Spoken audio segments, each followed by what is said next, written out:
holding every broken piece, wiping every hidden tear.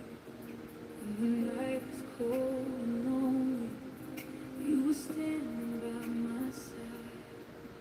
Through the storms that tried to break me, you became my place to hide. And every road I walked in darkness, every fear I couldn't face, you kept calling me so gently. Now I'm wrapped in your grace. You never left me, you never changed.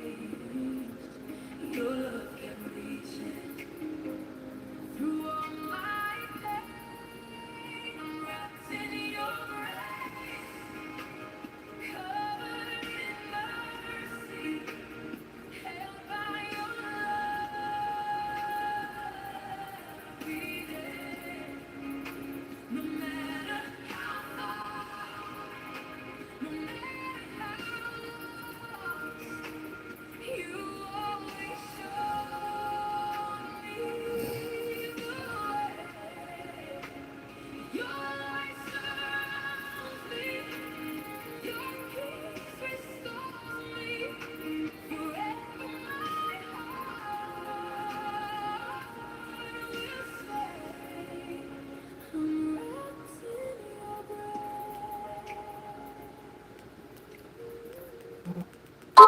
Yes, good evening to everyone that is coming into the live right now. I don't see you because I'm not really up there, but I just wanted to just say to you all good afternoon. Those of you, I don't know what state you're in, so you could just put your state into the chat. Right? So you could just like when you come in, just let me know what state you from and we can have our conversation about every state, laws, whatever. But I don't know where everybody's at, so I can't really have that conversation right now. But what I wanted to talk about this afternoon on this stream is I'm talking about Jeff McClef, who goes on a racist, delusional trade on TikTok Live, calls Carmelo Anthony a watermelon felon, and claims he's Native American. I find his behavior very disturbing because when this whole thing started, like he said, everything is going to come out in court. And he was so confident about everything about what's going to happen in the court, how he showed up at the conference that the family was having. Why would you want to show up at that conference? I understand, your son, parents, and everything, people act a certain way when their loved ones are murdered or killed or whatever. Your emotions are high, and sometimes you just want to act on emotions, and that's not always the right way to handle things.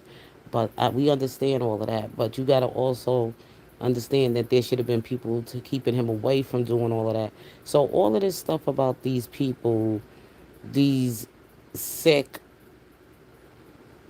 I'm gonna say, white supremacists, is that they never been taught how to respect black people.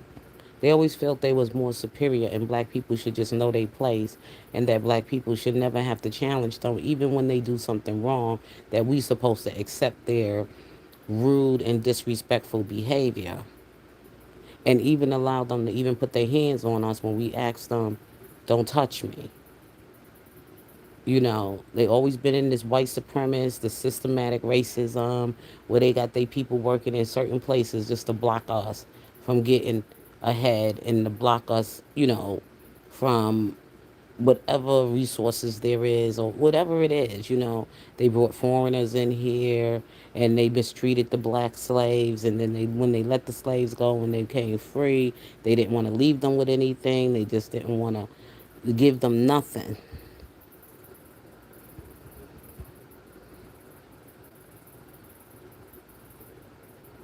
you know and that's exactly what I'm saying. If his son wasn't, that's right. If his son would have kept his hands to himself, he would have been here to destroy his son for Father's Day. But since you taught your child how to be a racist and to have white supremacist mentality, Now he's laying 6 feet under. And if you keep it up, that's where you going to join him. Yeah, the story been verified. The story been verified because I saw the video. I saw the video of him actually saying the things he was saying out of his racist, disgusting mouth, and then claiming Jesus Christ. Jesus Christ don't come into a dirty house. I'm sorry. Your heart ain't right and your heart ain't clean, and God will test you at the heart. That's why I tell people, watch how you claim yourself as a Christian. Because when you claim yourself as a Christian and you're not a racist, God gonna show you who you are. And these are the things that will come out of you calling yourself a Christian.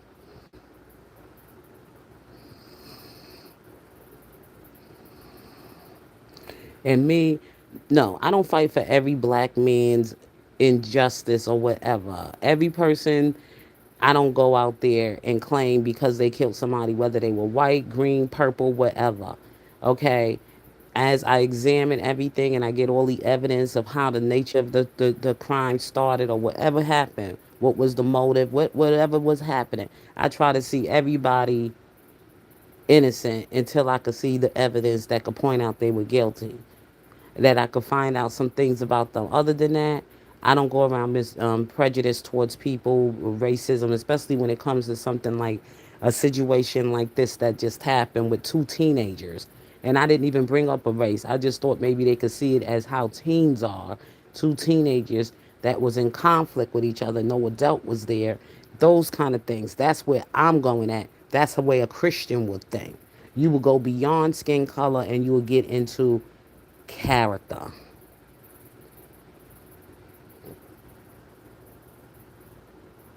Don't come and talk about what black folks are. Keep it on white. You know what I'm saying? If you're not black and you don't live in the black experience, then you shouldn't have anything to speak on as far as for black America. You have to live in people's experience in order for you to understand what they deal with from other groups of people. And where do they frustration comes from? We're talking, but y'all don't like to listen. Y'all like to think always that y'all right and we're wrong. And always want to paint us and demonize us as the criminal and the rapist, the murderer, the fathers who neglect their children. You want to always talk about our dysfunctional family, home lives, and everything else when you are the root of the damn problem. When are you going to realize and you're going to live up to some of the things that your ancestors has caused us to have towards each other? We try to get along. We try to do what's right. Well, what do y'all do? Y'all come and fuck with us. And we tired of it. Just give us our reparations. Let us own our own property, our own businesses, our own whatever. And just, if you want to deal business with us, then, those who want to, we can rock like that. But other than that, we shouldn't have to work in your establishments. Just give us what belongs to us. Because come on now. Wrong is wrong and right is right. And when it comes to the justice system, when somebody of your people harm one of our people, then we should have every right to have that person judged by a juror of something black jurors. When y'all gonna live up to y'all? When y'all gonna live up to y'all wrongdoings? Okay, we've been 250 years going through this battle. Now we got all these other people over here. We didn't invite them. Black America didn't invite them over here. Y'all invited them over here. Shooting our little young 14-year-olds, innocent young men, just being silly little teenagers, whatever, in the back. Some foreigner, some immigrant. And that's justice.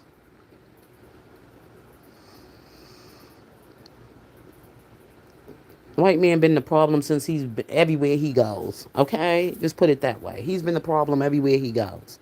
He made these business negotiations and deals with these foreigners, and then they don't want to live up to their deal.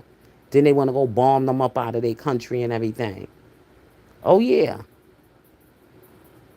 people are tired of it. They whole system is falling apart. They so desperate. They desperate now. It's just now that this woman is out there. She's a civil rights fighter. I think her name is I gotta remember her. I don't remember people's names very well on the top of my head. You're gonna be talking to yourself because I'm really not looking at you in my chat. But anyway, she's a black woman. I'm sorry, y'all. I just turned off the chat for a minute because I'm just tired of the distraction. So anyway, this woman, she's it's a biracial couple. She's a black woman. I don't know if she's a black foreign. She looked like a black foreign woman. Okay, and she had a child with a white man. And the child is biracial. And from what I understand and everything is that she's a professional, an educator with children, a pediatrician, all of that stuff. Pediatrician, caregiver, whatever. That's her kind of working field. She lives. Her home is, from what I understand, she's in the best. She's in the best place to take care of the child because the child right now is not in the best care. Is not in the right place to be. The father got the custody of the child. So the child is with the father, and where the child's supposed to be living is not not the best environment for the child. It's best if the child be with the mother. But it's an interracial, so now it's like this rude judge who allowed that ruled against the black mother to give the white father and his people the child. So it's like a real, this justice or whatever kind of situation going on. So that's another thing that's taking place within the black community. That's why I say these white people that come on here and do all of that bullying stuff and on the internet trolling or whatever. I try not to pay too much attention to them. That's why I turn off my chat because, they look for a rise, but they don't like to live up to their truth. They always say black people are the problem. They've been the problem since we've been here, and they still a problem. And they hide now. They got to join behind, like how to hide behind doing wrong with using other people and switch parties, like being instead of being on the Democrat Party where they really truly came from, they switched over to being Republicans so that they can still run their racist game. They've been doing that for the longest since President Lincoln, everybody. That's why I said I'm not having no party loyalty. I don't trust none of them. I don't trust Republicans and I don't trust Democrats either. They both the same to me. They just switch over parties. So look, one Democrat just left the Democrat Party to become a Republican so he can get a seat. You know what I'm saying? That's the game, y'all. The same people, racist people. They playing the same old game. It's all about power, staying in power, and I ain't got time for that. I don't got time for it. Yes, I do use my votes. I will vote on my interests. But other than that, I don't trust none of them to do nothing for Black America. Black America, we got to do it for ourselves. But still use your voice. None of them care nothing about Black America. They just want to stay in power and they playing their political games and they got us out here as bodies and having us against one another. That's all it is. These black people sitting on their platforms and everything speaking all of this negativity about Karmelo. Karmelo don't know these people, never done anything to these people. His parents don't know these people.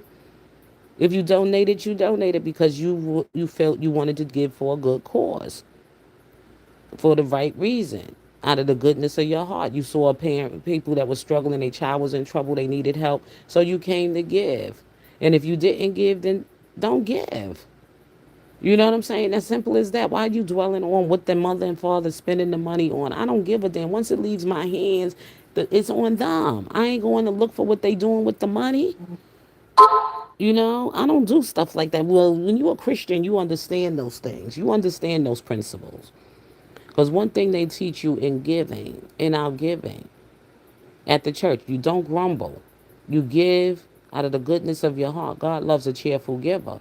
If you're a person that giving and you grumbling, or you giving and you have a motive behind your giving or whatever like that, then don't give. Simple as that. You give freely. Nobody should be forcing you to give for the cause. And I don't think you should have anything to say if people want to do a good time of emergencies, like their child life was on the line like that, and they wanted to help get their child out of trouble, and people wanted to open up their heart to give, that was the people that was given from the Church of Jesus Christ. That is not your business. Whatever they do with the money, and before they even got into trouble, they had money. Okay, they were living well. Put it that way. They wasn't living in a black neighborhood, and that was probably what got them in their wake up call. Stop moving to white suburban neighborhoods to feel that you feel safer over there. That's not always the truth. You better living in communities where you see wealthy black people that lives medium income or whatever your status might be, whatever your income status may be, or wherever you at, you live in those neighborhoods among those kind of black people. You don't move to white neighborhoods or any people among, unless you want to move in a multicultural neighborhood. That's cool because there's a lot of multicultural neighborhoods because people have mixed marriages and relationships and bicultural, whatever. But I'm just saying, you want to move in a liberal neighborhood, then you go live in a liberal neighborhood. But what you don't do, if you do the research of that community and you realize there ain't no black families over there, then that should tell you something. People just move in places because they just get to see the beautiful home they want to buy, the land, the space, the whatever. But there's other things you need to learn about moving in certain areas without taking any safety precautions of your life. And knowing that if that community accepts you. And a lot of times, black America, we don't look at that. We didn't, a lot of us didn't look at that at one time.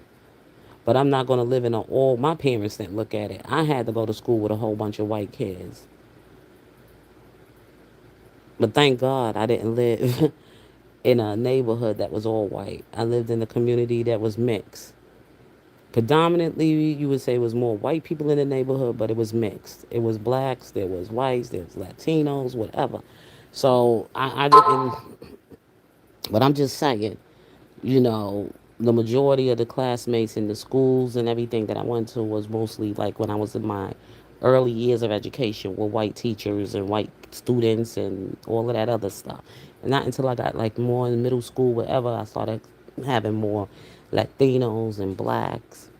And I, you notice when you was growing up in America, and if you grew up the time I came up, like my early education years and education and early education, I grew up in New York. So, excuse me. And at that time, you know, growing up in the 70s, and I'm saying this was in the late 70s, was basically when I was like in my early education years. I had mostly white teachers, a few black teachers I had, and you know, my classrooms, the classrooms I was in, were mostly my classmates were white. And as I went in a certain more, I had Latinos, a little of about a few Latino children, not that many, and predominantly black in my classroom, in my early education, in junior middle school and everything. And when I got to high school, it was a mixture of all different types. But one thing I noticed when I was going to school, I never had that many Chinese kids. I didn't have in elementary school. I had none, no Asian children whatsoever in my classroom. No kids from India, and there was no kids from India, and it wasn't no kids from China. I swear to you not. In the 70s, when I was coming up, in my early education years, to middle school and everything, and that's why I seen the changing in America. Because these, to me, that's why I call them my new immigrants. Because when we was growing up in our communities and everything, they didn't live in our neighborhoods. It was no Arab kids and all these different nationalities and none of that. It wasn't. It wasn't like that in my time coming up in my early years of education and even through my high school years. But it was dominantly the children, the new immigrant children that was in school with me when I was coming up, that was predominantly children that came from Haiti and Dominican Republic, because that was in the 80s, in the late mid 80s, and that's when they kept saying that they brought AIDS and all this other stuff with them, the Haitians. And I didn't really, they really basically stayed to themselves. I didn't have too many Haitian classmates that were, you know, in my social group of friends or anything. Most Haitians and Dominicans and everything, they all mostly stayed among themselves when they first came to the United States of America. And I had a lot of West Indian people from the, and from Harlem, you know, my high school and everything. Some children with choice. They were originally from certain schools, but instead of changing their schools, they was choiced and they were able to stay at their home school, they original schools or whatever like that. So they were from all different boroughs, like me. When I was living in Manhattan, and that was one of my schools at the time. So when I moved from Manhattan and I moved into the Bronx, then I had to still stay in my regular classroom. You understand what I'm saying? I had to stay with my original school, whatever, so it wouldn't interrupt with my education or anything to change my school district, my school district. Okay, so anyway, like I said, I noticed there was no Chinese kids, no Asian kids whatsoever in my classroom. Not one was in my classroom in early education in my early years. So they like new to me. You know, they never interact with me. The only time I really interact with them was when they were in the beauty supply stores or at the nail salons and doing my lashes and brows or whatever. That's the only time I actually had a way to really interact with um, Asians and Chinese, immigrants or whatever. And the same thing goes for Indians, people from India. I only met them during the time when I was at my job, when I was working in the work world, and I only met them in either the job, and I met them also, you know, maybe I had a doctor that was from India when I used to go and get a physical or whatever, stuff like that. But I never had them in in the classroom growing up when we were learning of who we were, who we are, and introducing ourselves to each other very young. So when you get older, you get set in your ways, and it's kind of harder to change from things you were already brought up to, your values that was already pushed into you. That's why I say a lot of these new immigrants, they don't teach their children American values. They push their values into their children. They bring their children foreign values and everything.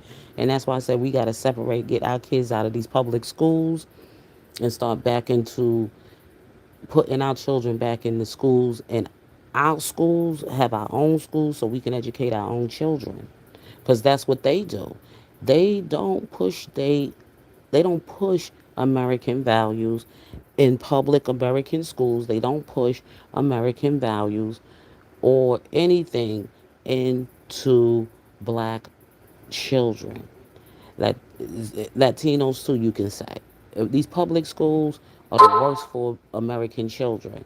They not teaching them American history no more. They just teaching them any old DEI stuff or whatever. But they not teaching them about being American.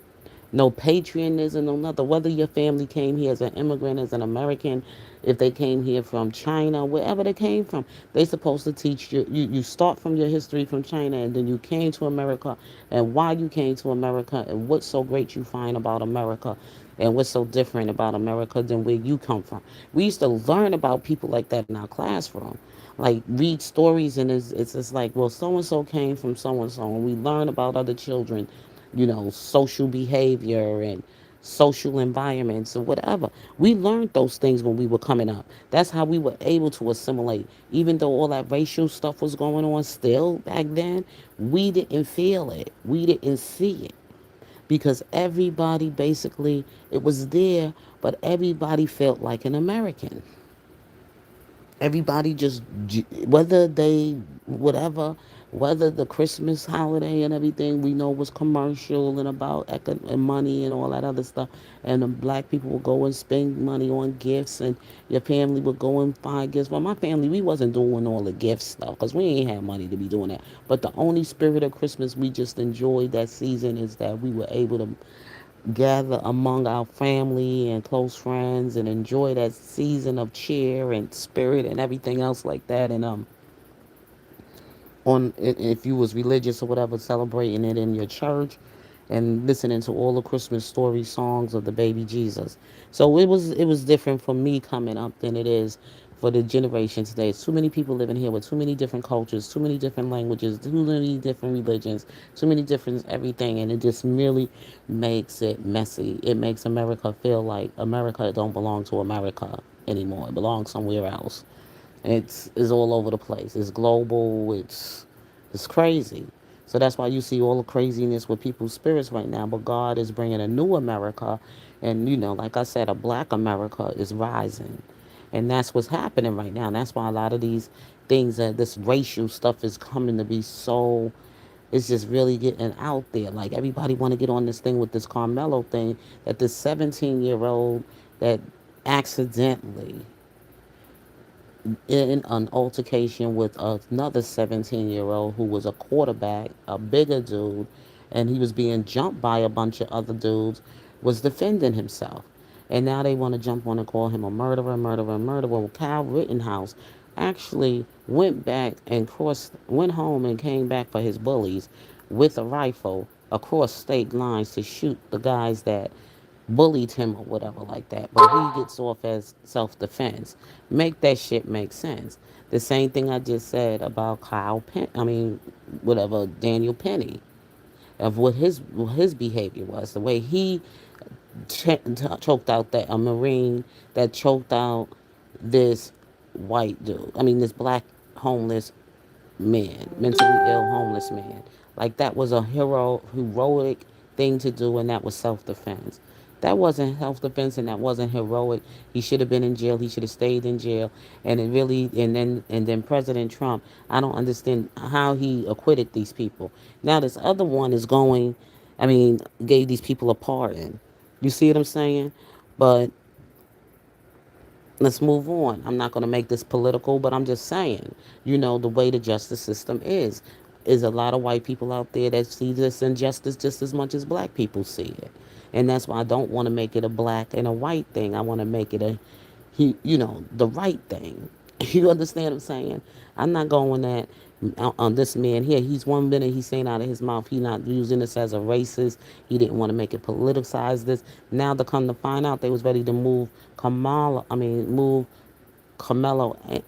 Anthony into one of the units where his so-called relative is the warden there, and that was found out that he's a related. So it's so much about the corruption behind Carmelo's the charge, the overcharge, and also them giving him murder.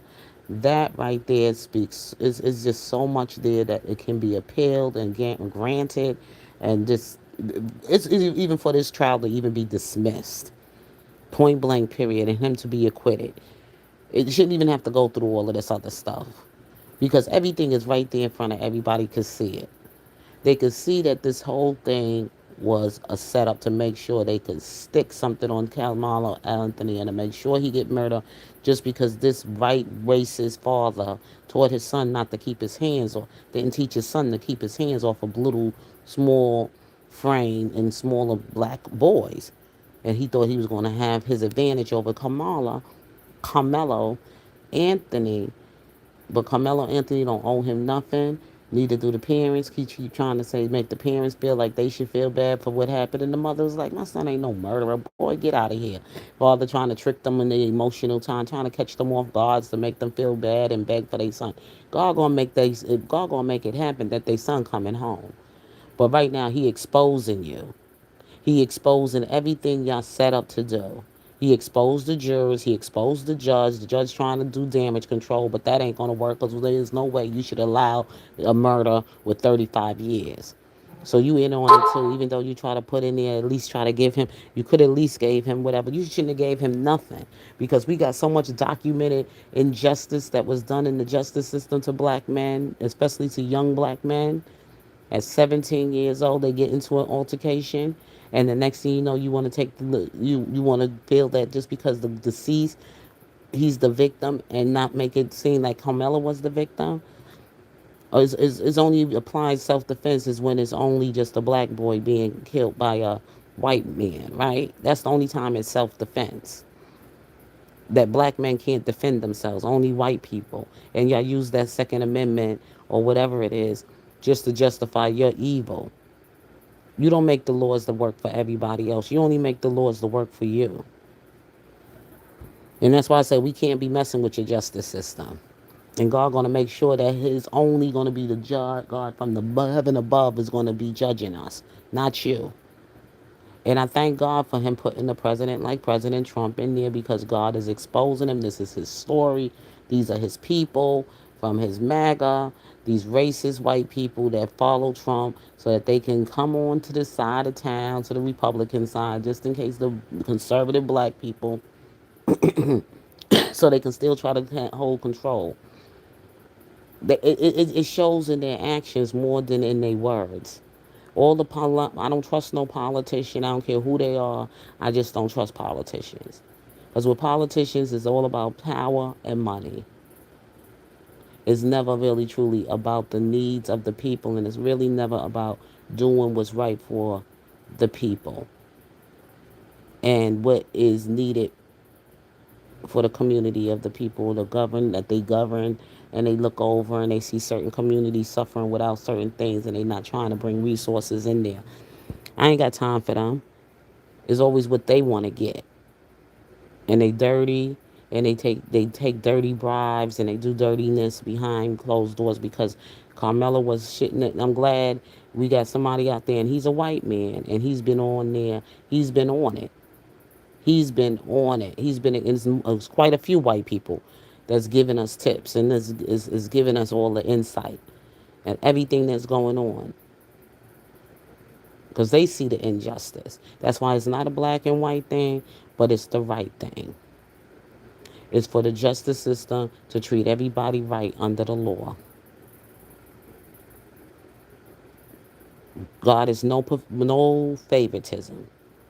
The law is the law, and that's exactly what these Republicans, who are supposed to be known to enforce the law, the elephant in the room, so they need to enforce it. They should even pardon. President Trump should just say, pardon that kid.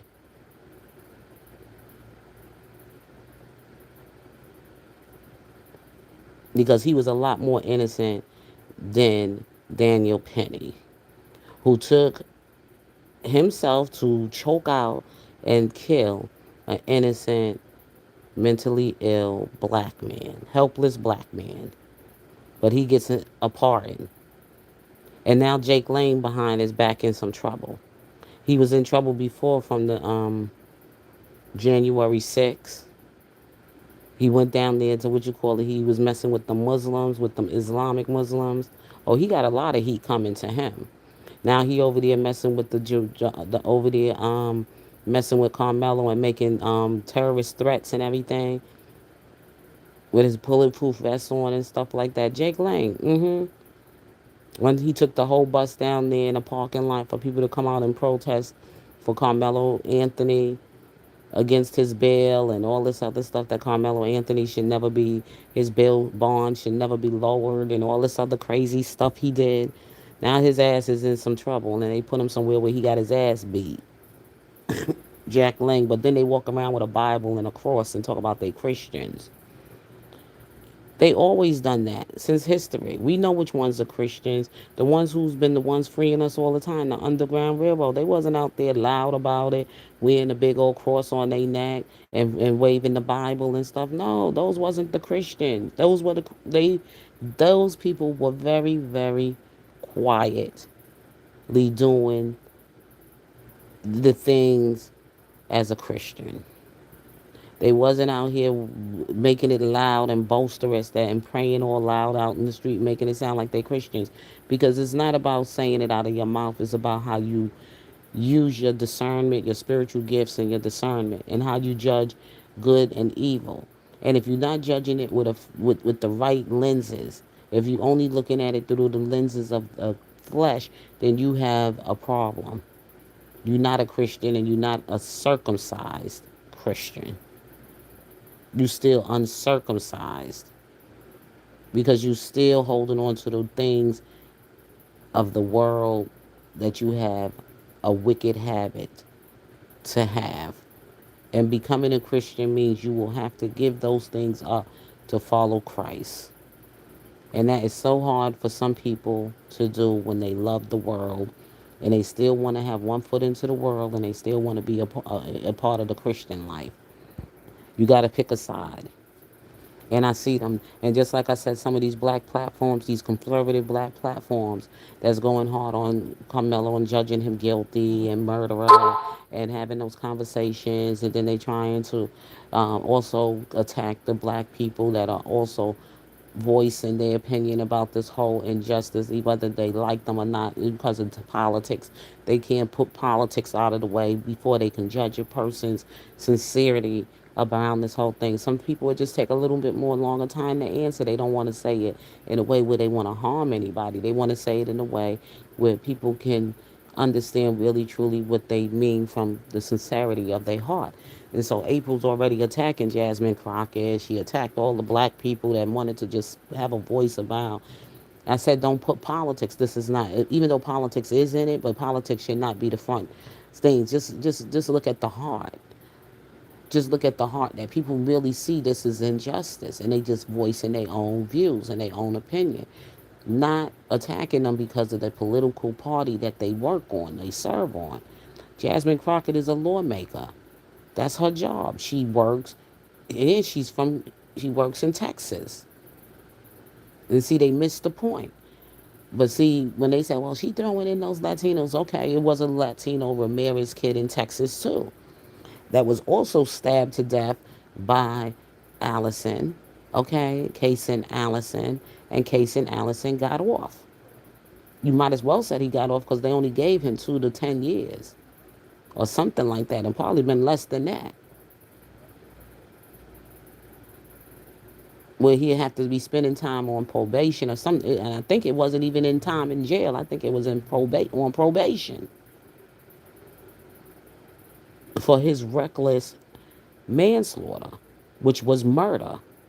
They gave Karmelo murder, but they're gonna give this man, this one that stabbed Ramirez, Jose Ramirez, and went right into the situation to kill his bully or whatever. Same thing with Kyle Rittenhouse, and they got off, you could say, and they white. Kaysen was white. Ramirez was a Latino kid. So Jasmine Crockett has every right to voice her opinion, but we ain't making this all around who's right, the politicians, like the Republicans going to do it, or the Democrats, because they want to use everything with us to battle and fight against. Like just they not saying nothing. I heard nothing around this whole thing about Carmelo's verdict. I heard nothing from any politician that really had any great thing to say about Carmelo. Just put it that way. Some might have said something, but right now I haven't heard anything.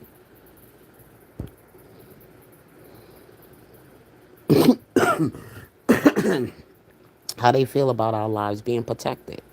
How they feel about us also being treated fair and having fair trials when it comes to justice. I heard nothing. Now, at least Jasmine Crockett, she putting the voice out there for us, for her district. She lives in Texas. She's from Texas. She's out there in Texas, and both of these incidents took place in Texas. Carmelo's incident took place in Texas, and so did Jose Ramirez, the that Spanish young man that was killed by the white boy. And the white boy serving no time, and that family was served injustice as well. That's why I said I don't want to make it a black and white thing. It's a real thing. It's injustice in both. It is an injustice towards black and brown people. We gotta call it for what it is. It's the justice system.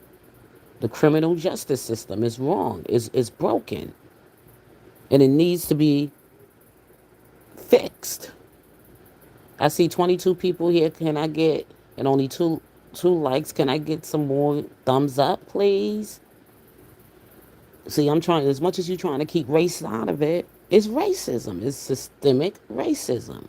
It's the way the system is set up to keep certain groups of people oppressed.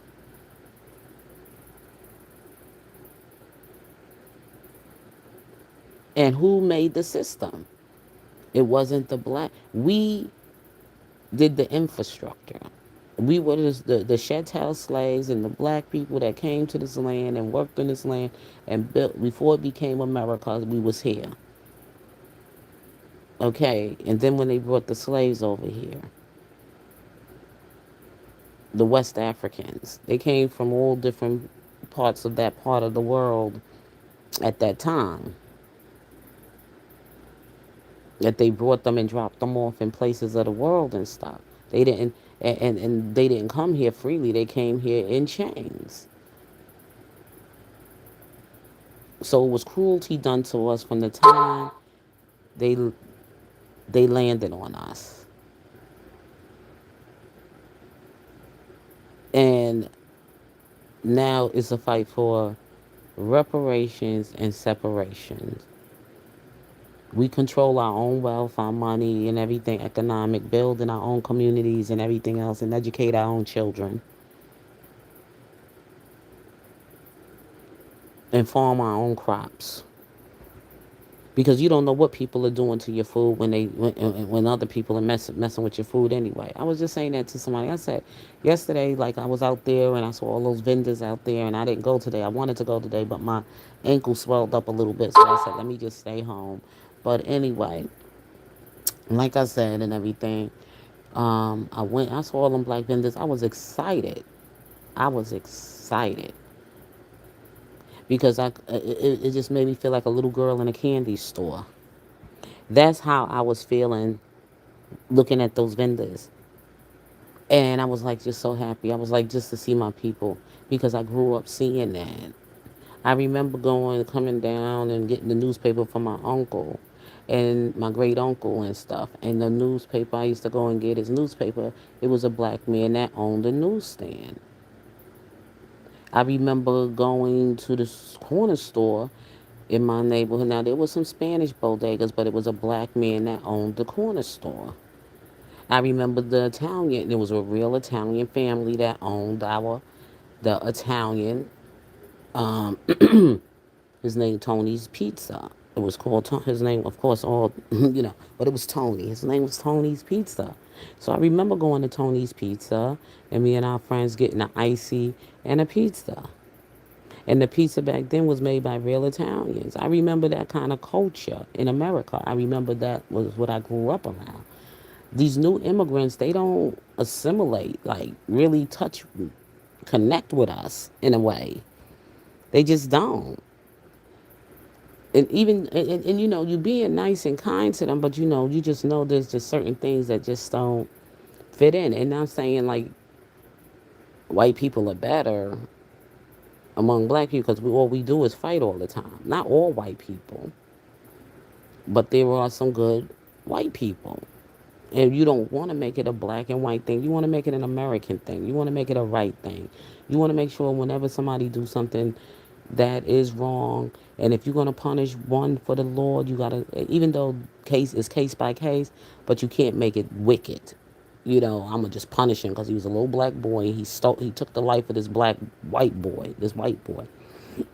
And this white father, and he's grieving. He ain't grieving racism, all that racist stuff coming out of his heart, calling him watermelon and all that other stuff, a watermelon felon. That's racist. And just for him putting stuff out there, they should right now just acquit, overturn Carmelo's trial because of all the racial attacks that the father is putting out there. He said one thing in the media, and then the fact that we just found out that it was a relative of his in the prison that they wanted to send him to in Collin, in Texas. So right there should be a sign that these people set it up, and that right now they should overturn his trial. They should overturn it and give him an acquittal. Let that family out so they can move to a nice black neighborhood and they could be around their family and their people and they be taken care of and they be all good. Give us our Carmelo, okay? Give us our Carmelo. And it's funny how he's there making all this stuff, but why wasn't Hunter called to the stand, okay? And then on top of that, why isn't Hunter living with you? Why is he with the mother and not you? Okay. These people think they could get away doing whatever they want with their money and everything else like that, moving around their wickedness. God is exposing it. God's people is out there on the ground and they getting all the receipts and they seeing everything you doing. God got people in all kind of places. And it might be some people you think are there for you, but they there for Carmelo. See, that's how God sets it up. There's always an infiltrator somewhere. So, with that being said, y'all all have a wonderful and blessed evening, afternoon. Anything else pop up, please hit the like button. I see 30 people here on your way out. Please hit the like button. Like. If this is your first time here to the KC McDaniel That Speak channel, welcome to my channel. Like, share, subscribe, and make sure you hit that notification button so when I come on, you get the notification. With that being said, peace.